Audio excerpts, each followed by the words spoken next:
Anong naiisip mo pag narinig mo ang salita LGBT? Pag narinig ko yan, maisip ko ay isang mga bisexual, bakla,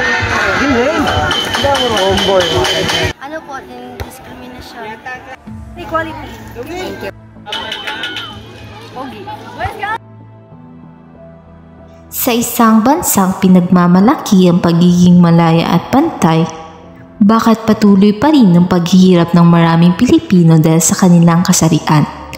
Sa dokumentaryong ito, tayo sisilip sa likod ng maskara ng diskriminasyon sa sex at gender at haharapin ang mga katotohanang madalas na itinatago.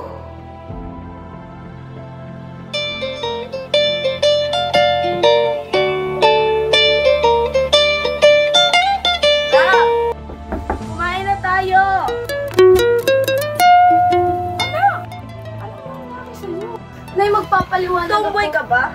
Nay, ayoko ng anak na tomboy!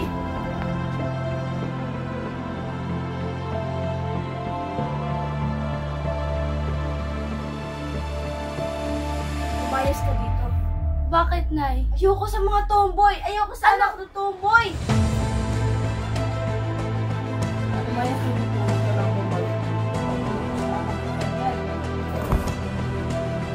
Isa lamang ito sa mga karahasang nararanasan ng ating mga kapwa.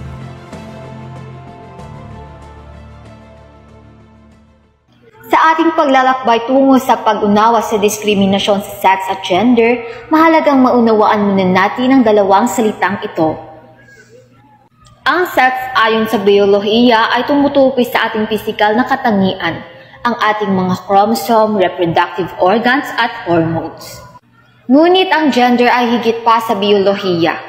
Ito ay isang social construct, isang konseptong nilikha ng lipunan upang tukuyin ang mga papel, ugali at katangian na inaasahan sa bawat kasarian.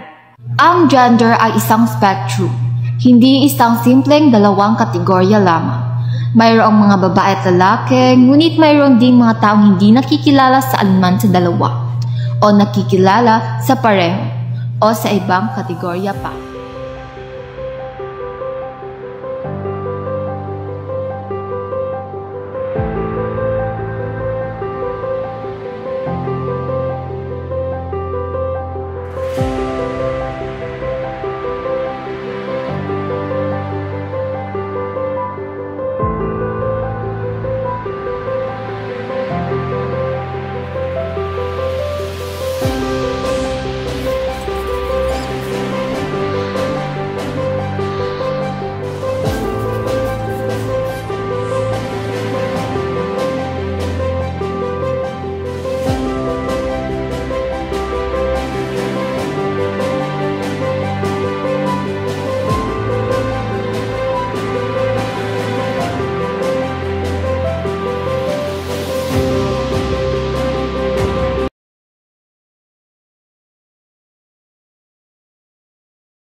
Ang oily ng face ko. Ako nga din, nahirap labanan ng Use this powder. Good for oily skin, sensitive skin, and other. Use this now. This powder is good.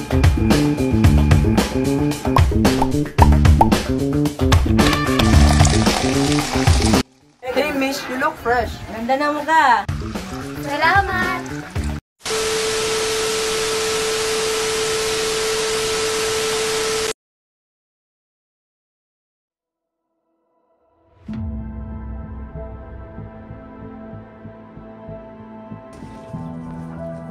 Hoy, nagbiyeto mo ka? Nice dire. Ang pangapi, pananakit, at panliligalig ay mga karaniwang anyo ng diskriminasyon na nararanasan ng mga babae at mga miyembro ng LGBTQIA+ community, kapwa sa online at offline na mundo. Ang mga nakakasakit na salita at kilos ay nagdudulot ng matinding emotional at psychological damage. Nay, ako kasi. Ako na sinabi, di ba? Ayoko sa tomboy. Lumayas ka eh. Lumayas ka!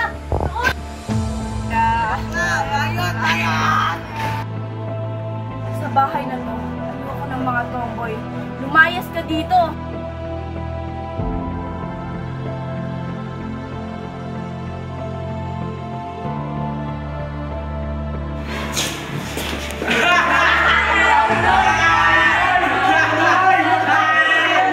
Ang epekto ng diskriminasyon ay malalim at malawakan. Ito ay nagdudulot ng kahirapan, kawalan ng pag-asa at mga problema sa mental health. Ngunit sa gitna ng kahirapan, may pag-asa. Ang pagkakaisa at pagkilos ay susi sa paglaban sa diskriminasyon at pagtataguyod ng isang lipunan na pantay at makatarungan para sa lahat.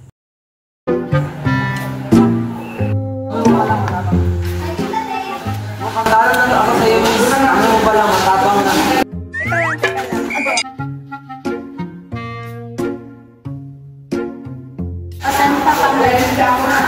Huwag kang mag-alala. Try mo gumamit ng deodorant na ito. May long-lasting na, affordable pa. Sulit na ako.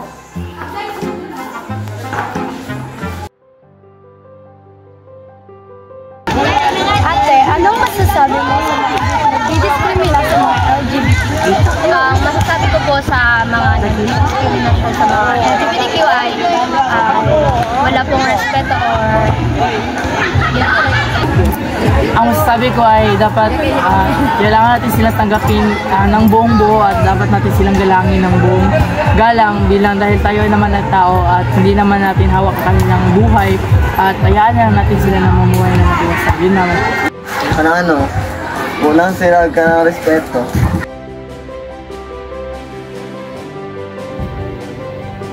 pasensya ka na sa pagtato kung hindi tama sa'yo. Mahal na mahal kita at tanggap kita kung ano ka man. Okay lang yun, Nay. Ang importante, tanggap mo na ako. Ang landas tungo sa isang lipunang malaya sa diskriminasyon ay hindi madali. Ngunit hindi rin ito imposible. Maraming grupo at individual ang nagsusumikap na baguhin ang sistema at ang kanilang mga pagsisikap ay nagbibigay sa atin ng pag-asa. Ang edukasyon ay susi sa paglaban sa kamangmangan at pag-alis sa mga nakaugalian na paniniwala. Sa mga paaralan at komunidad, ang pagtuturo ng gender sensitivity at paggalang sa pagkakaiba-iba ay nagbubukas ng daan sa pag-unawa at pagtanggap.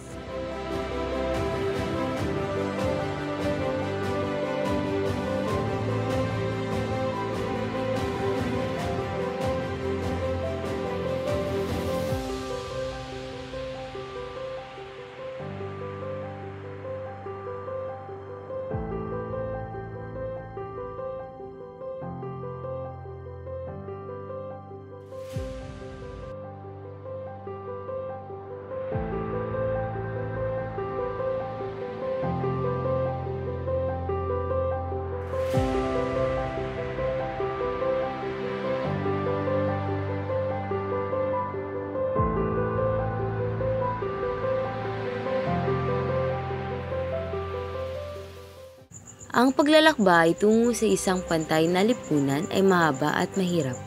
Ngunit ang pag-asa ay nandiyan. Sa pamamagitan ng pagtutulungan, pagkakaisa at patuloy na pagsusumikap, maaari nating makamit ang isang mundo kung saan ang bawat isa ay may karapatan na mabuhay ng walang takot sa diskriminasyon. Isang mundo kung saan ang pagkakaiba ay kinikilala at ipinagdiriwang.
Tay? Anak, nabilin mo na ba yung inutos ko? Oo, nandito na. Ate, magkano to? 320 lang po. Ito. Ate, yung dress ko ha. Oh, yung purple ba? Binili ko na. Oh, nabili mo na ba yung chess? Oo, nandito na kuya. Ang hirap naman maghanap na ito.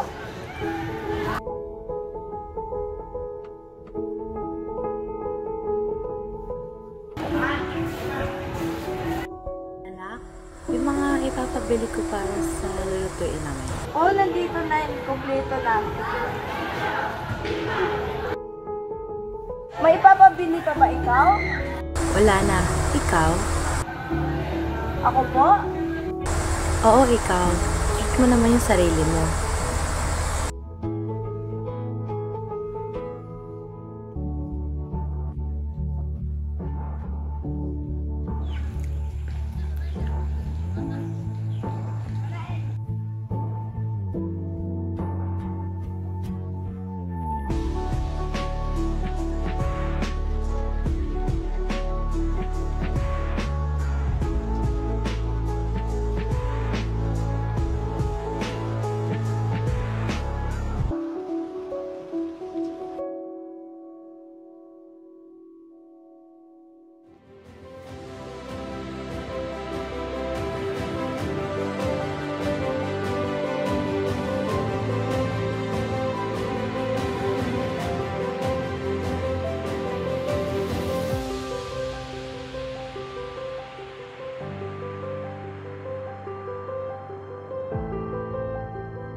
Hindi, ako na. Ako na! Stop! Nay, bakit po ba ako ginaganito? Dahil tomboy ka. Ayoko magkaanak mo. Bakit sobrang galit mo sa tomboy? Ano naman, ayoko. Nay,